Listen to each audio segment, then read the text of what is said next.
Hey, this is Dr. Josh Matthews. Welcome to another episode of What Makes This Movie Great. Today I'm going to talk about Decalogue 6, which is the sixth film in Kieslowski's Decalogue, a 10-film anthology, each one on one of the 10 commandments, although each episode mixes up commandments and shows all kinds of sins in each episode. This particular episode is on adultery, and we're using the Roman Catholic ordering of the commandments. So the sixth commandment is thou shalt not commit adultery.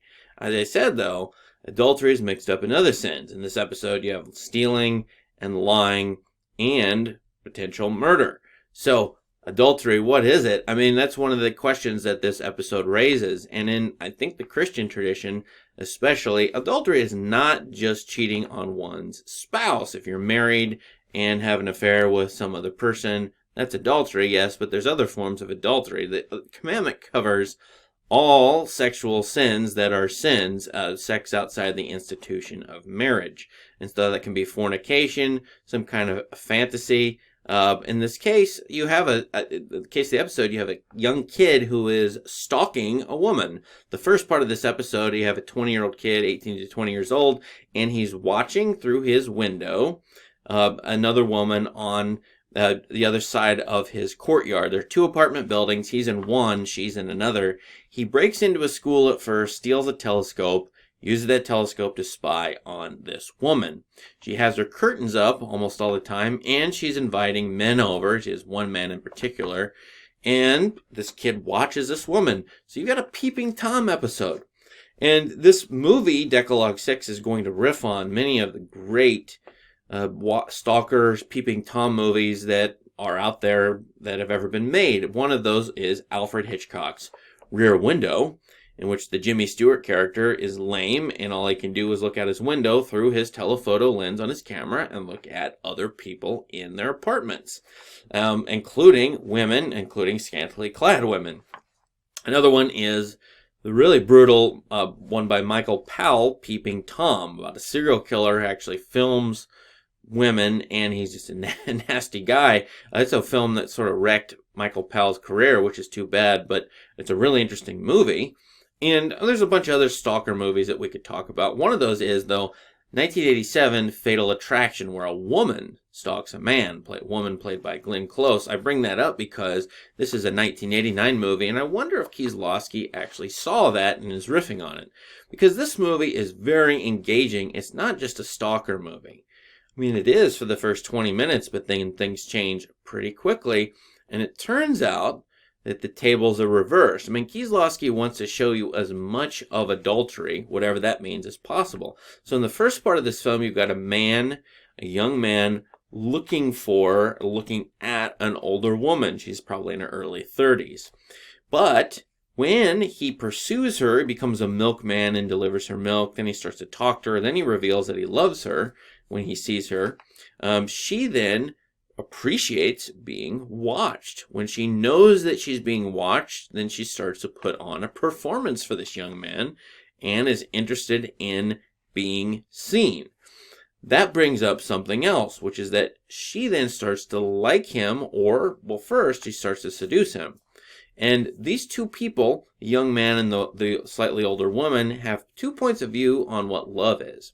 She tells him in the middle of the episode that love is just physical pleasure. It's an abstraction of physical pleasure or even just biology in general. Love is just sex, she says at one point.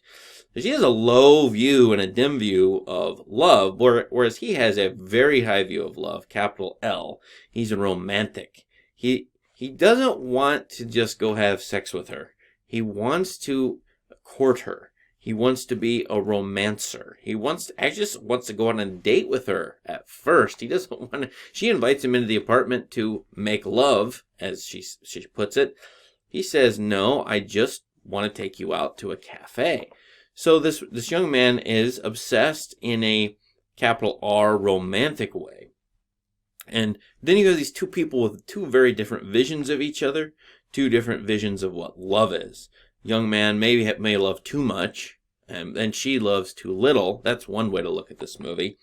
But Kieslowski's strategy in Decalogue 6, one of his visual strategies is to show you distorted images of each of the lovers. In fact, they look at each other through glass throughout the entire movie. And when they look at each other through glass, they see distorted images of each other. So, for example, in the first scene, they're in the post office. This kid works in the post office. She comes in. She wants to know about a mail notification. Well, it turns out he's lied. He's forged a mail notification to get her in there so he can talk to her.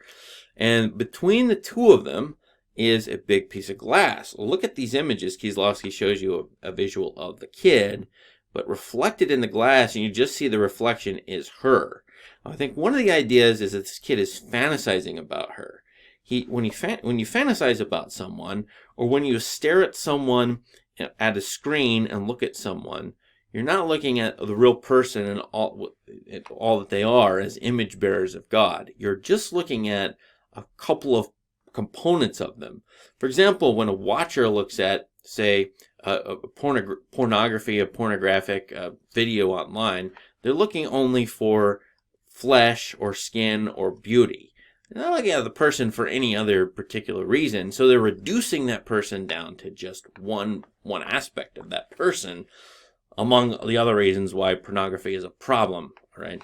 And why it's adultery, according to this episode. This kid may be doing that to this woman as he fantasizes about her. Well, it works the other way around. As the woman gets interested in this kid, in him watching her, and then in his sort of romantic notions about what love is, she starts to pursue him. And then she has distorted images of him as she looks at him through glass, as she looks at him through windows. In fact, the idea is, I think, for Kieslowski, that when we're in love, we might not love a real person. We might be loving a fantasy of the person, an abstraction of the person, a reduced idea of another person. It's really interesting that he makes male and female pursue each other. You have a lover pursuing a beloved, but then the tables are turned, as I said, and the beloved becomes the lover. She becomes the lover who pursues her beloved, and she looks for him in the second half of the episode. That's what makes this episode, or this film, really interesting, is it doesn't just take the peeping Tom premise and go, well, the stalker's creepy.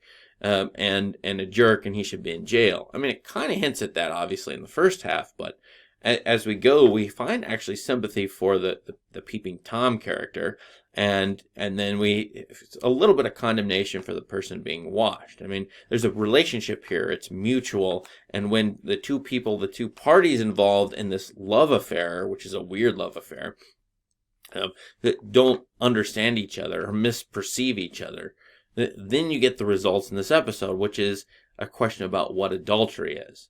And notice in this episode, there's really no sex.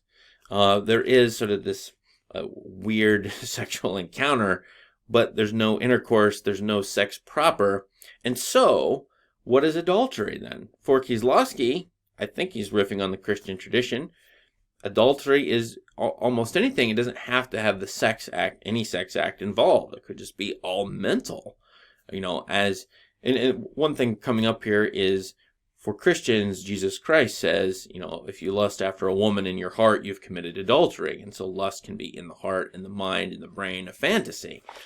And that's what comes up here. Now, I don't want to read this film moralistically, because I think by the end of this movie, one can sympathize with both characters, either character or both.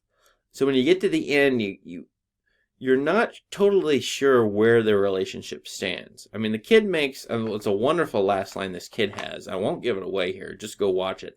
He makes a definitive statement to her about their love. And is he reforming? Is he changing? Or is he just moving on to some other new obsession? It's kind of hard to tell. This episode is grisly. It's in one particular scene. It's really interesting. Kieslowski loves the color red in this whole Decalogue, all 10 films. So watch out for that. And this idea of that love can be reduced down to biology, just sex. Love is in the brain, and it's about obsession, infinite desire, and all that comes up here. Wonderful episode, wonderful film. Go watch it. Be careful with it, but go watch it very carefully and look for Kieslowski's distorted images all over the place. They're really delightful. Thanks for watching. Please subscribe to my channel for more information and analysis on great movies, on movie interpretation.